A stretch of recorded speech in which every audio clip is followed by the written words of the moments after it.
Hello and welcome to Projector, and on this episode, Nicolas Cage is riding a wave of madness as the surfer.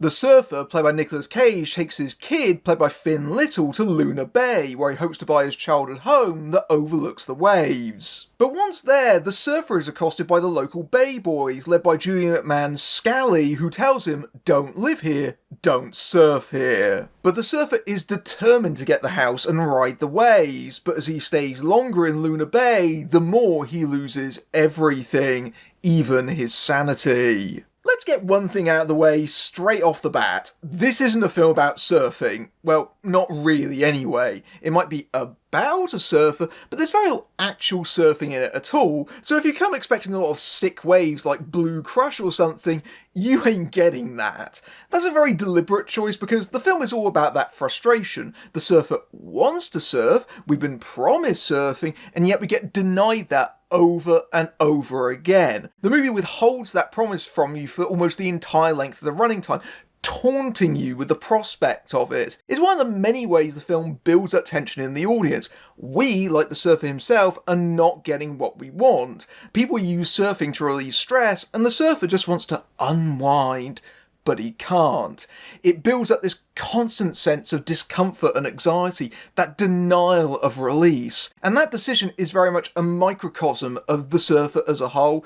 It's about a great many things, but surfing isn't one of them. Instead, it's going for something much more psychological and philosophical. It's a surfing movie not in the literal sense, but more as a state of mind. That shouldn't come as much of a surprise when you consider this is helmed by Irish director Lorcan Finnegan, who made Vivarium and Nocebo, both of which were small, contained films that tortured and twisted their protagonists in existential traps. There were commentaries on parenthood and consumerism, respectively. The Surfer is in the same mould, touching on both of Finnegan's prior themes, but especially on ideas of identity and masculinity. So what do the waves represent? They're the dream and ideal. They're the serenity that the surfer has been chasing after all of his life. He left Australia at a young age, but he spent his whole existence in pursuit of recapturing what he had as a kid.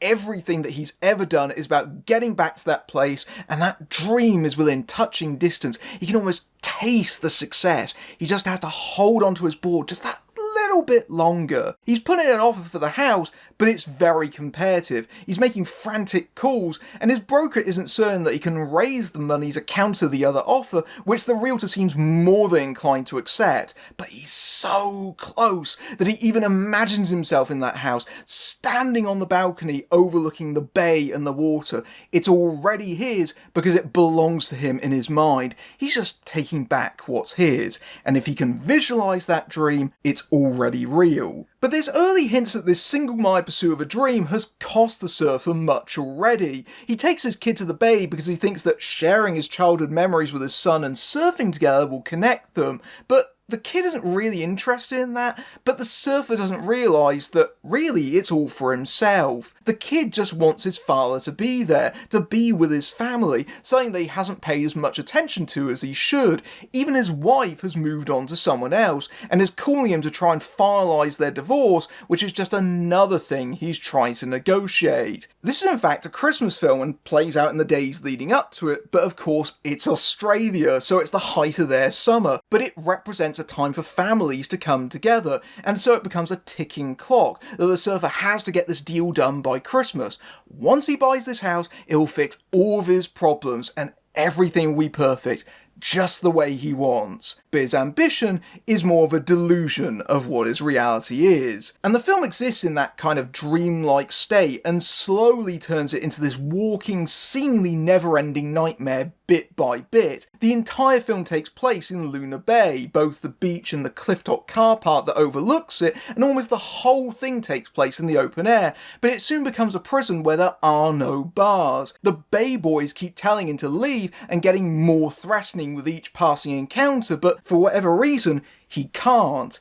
Initially, the surfer won't leave because of his stubbornness, but then circumstances start to conspire against him. He runs out of battery on his car, running the aircon all night so he can sleep, so he then becomes simply unable to leave, and the more he stays, the more trapped he becomes. The surfer starts the film with all the knickknacks of modern life and all the symbols of wealth and success. He's got the big luxury car with all the mod cons, he's got a nice suit and shoes, he's got his surfboard, he's even got a refillable water bottle. But then, one by one, all those things start vanishing and disappearing. He's being stripped, piece by piece, of all the things that make him what he is and define him. And this is where the film starts to falter somewhat. Obviously, there is a surreal dream logic to what's going on, that things suddenly vanish without any explanation, but there are other moments where the surfer has bits of plot-induced stupidity, like leaving his jacket and shoes outside of a toilet cubicle, and wouldn't you know it,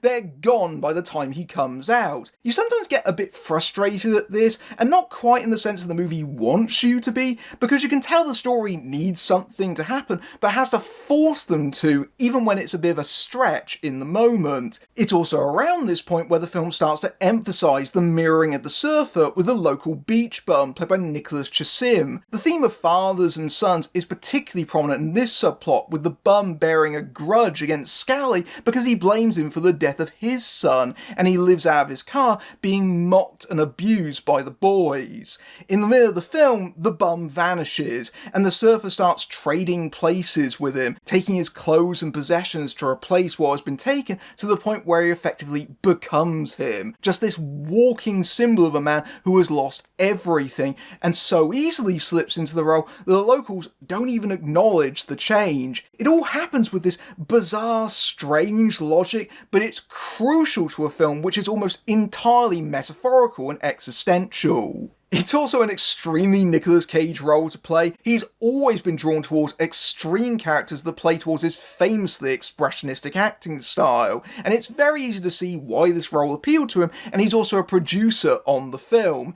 In a way, his role as the surfer might be the performance that encompasses every type of Nick Cage role he can think of, because he has to run through so many different emotions as the character goes through his transformation. He's fascinated by characters that disintegrate and fall apart in odd ways, and placed at centre stage in every scene, you watch him go from being a comfortably well-adjusted man to being this howling heap of despair and pity, and Cage is utterly committed to diving as deep as he can into the character's absolute desperation and indignity that reeks off of him after several days exposed in the sun without almost anything to eat or drink, and Cage's voice grows raspier and his face more burnt. For someone who once infamously ate a cockroach on camera, things like drinking from puddles is almost a homecoming, and you do get a few moments that are bound to make the Nick Cage freak-out supercuts, most notably some business with a dead rat, where he exclaims, "Eat the rat! Eat the rat!"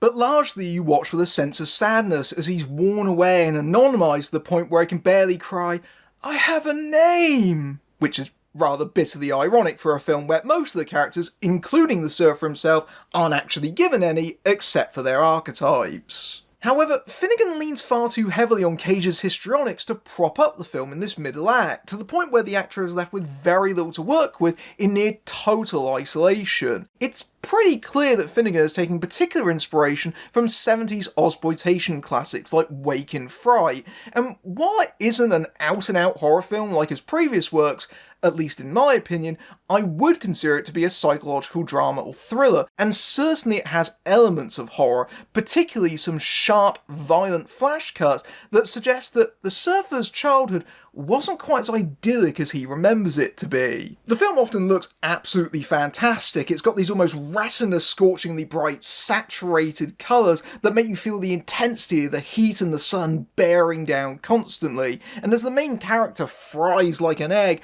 the more woozy and hallucinogenic the movie starts to feel as time blurs together. There's a scene where Scally and the surfer talk, and the whole conversation has water rippling over the frame like you're just under the surface, which is such a striking visual and genuinely made me wonder, how did they do that? But that section of the film where the surfer loses all of his possessions quickly becomes extremely repetitive. Once he's lost a few things, you very quickly know what's going on, but you have to sit through this protracted cycle of the surfer going to all the hostile, almost grotesque locals for help, like Justin Rosniak's cop, who we instantly know is in on things, but the surfer has to be oblivious so he can take and take and take. It is exasperating watching Cage for almost a straight hour be bullied, emasculated and gaslit into submission to the point where it's genuinely a difficult watch at times, but it's also exasperating in the sense that it feels like the film is just on a loop, and Finnegan is stretching out the minimalist setup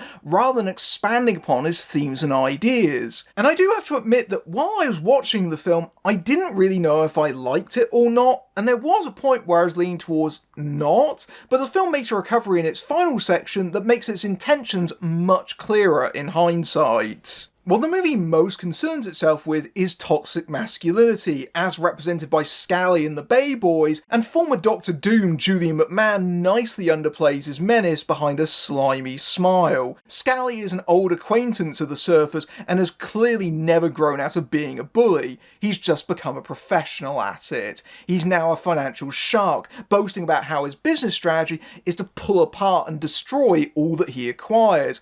Exactly the tactics he engineers on the surfer, and he clearly relishes domination. And the scenes with Cage and McMahon are easily the film's best, as the two men butt heads, and Cage is trying to save face and is most connected with its themes. Even the moments where Scally feigns generosity, like offering much needed food and drink, are all part of his game. If the surfer takes it, he submits to him, and if he doesn't, the surfer is hazed even more. It's all about control. Scally talks about how men these days are all soft. What they need to do is to give in to their primal instincts, so you know exactly what kind of man he is. But he has the money and the power that the locals don't just look away at Scally and his boys' behaviour, they're actively complicit in it and even condone it. After all, he is the gatekeeper of the waves, keeping the outsiders out, or the riffraff as they're referred to, with the implications being pretty obvious. And his dark charisma means that he's effectively surrounded himself with a cult, as his Bay Boys brand themselves and chant the mantra, surfer, suffer, surfer, suffer, surfer, suffer, effectively brainwashed to believe that pain, violence and cruelty are what defines masculinity. This isn't simply primal, it's barbaric tribalism. It's these ideas that come to the forefront in the final section as the film plays with the expectations of the revenge movie. Normally in a film like this where a character is pushed to breaking point and left with nothing, you expect them to righteously use force to reassert themselves, like Charles Bronson in Death Wish. There's a literal Chekhov's gun in play, so you know that someone has to use it at some point. But the movie's conclusion allows itself to both subvert the expectation of that, while still indulging in the audience's desire for retribution in some way, which has its cake and eats it somewhat, or rat in this case, but the final images are also quite haunting in their destruction. All the imagery and the themes suddenly coalesce, and you realise, oh, that's why that was there.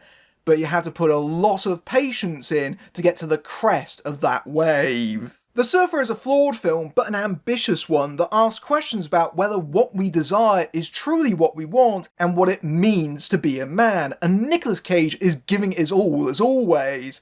But it is definitely a film that's going to be off-putting to some people because it puts them through so much discomfort that they might struggle to stick with it, especially in that middle section. However, there is a part of me that wonders how well the film will play on a second viewing with a clearer sense of where it's heading and what it's trying to do, and whether it will feel more cohesive and actually improve it. It's such a strange, idiosyncratic movie that it feels like it's destined to develop a cult following, and not just purely because of Cage's presence. But whether you like it or hate it, you'll probably agree, it isn't about surfing. If you like this review and you want to support my work, you can give me a tip at my Ko-fi page, or my YouTube Super Thanks feature, which is right below the video. Or you can ride the waves at my Patreon, where you can see my videos early among other perks, including access to my Discord server, and you can also join YouTube memberships with similar perks. Or you can just simply like, share and subscribe, it genuinely does help. Until next time, I'm Matthew Buck, fading out.